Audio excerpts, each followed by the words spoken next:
Now I became a bit of a rogue. Nothing dishonest, but oh dear, I can't tell you all of it, but Go on.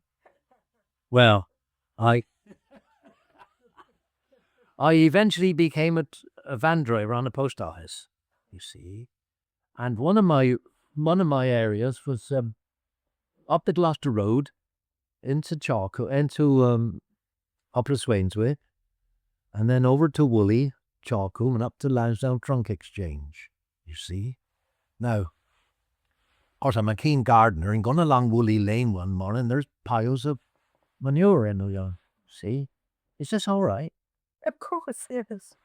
So I thought, right, tomorrow morning you'll bring a bag and a shovel and get some of that, see? So I did.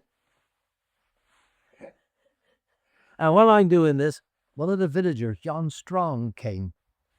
I'm not going to tell you what he said. Anyhow, he asked me if I wanted some of what I said, yeah, of course, yes, I do. That's why I'm picking it up. Right, he said. Now, his language, now, thee bring a bag tomorrow. Bring a big bag. My missus will load it while you fill it up. Which I did. But not a polythene bag, a sack. Right. We filled this sack up, and now this manure is what they call green. It's not rotted. No. And as soon as you disturbed it, clouds of steam. It didn't smell, it's all right. So we put it in this sack, got it in the van, and as I went along the road, so this steam did increase, and in the finish, I had to stop. I couldn't see nothing. I was surrounded by steam. But luckily, the front window and the side window did open. So I opened the two, and gradually when I told him the next morning, he laughed his head off. Well, Did you have some post in the van? Yes. You did? Yeah, up in the front, in a tray. Oh, I see. Oh, yeah. But there was no smell, and I thought, oh, no, that. And then we used to have coal fires at that time. Of course, you always wanted wood. Yeah. So if I'd see where they'd been cutting the edges and there was some decent pieces of wood, then I'd put some in the van and take it home, see?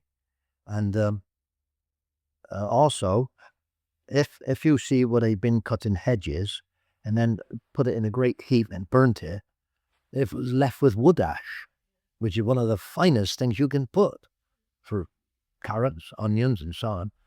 So I take a little sack now and pick up some of this wood ash, you see, and take it home before I went back to the post office. So also out at Woolly, there was a villager called oh dear, what's his name? I don't remember him. I seen him one morning with this beautiful basket of flowers. See? So I pulled it. I said, hello, Mr. Forgets Me. Were you taking them then? Oh, he said, down to Kearns at Larcall. So I said, if I can get some orders for some bunches, can I have some at a reasonable price?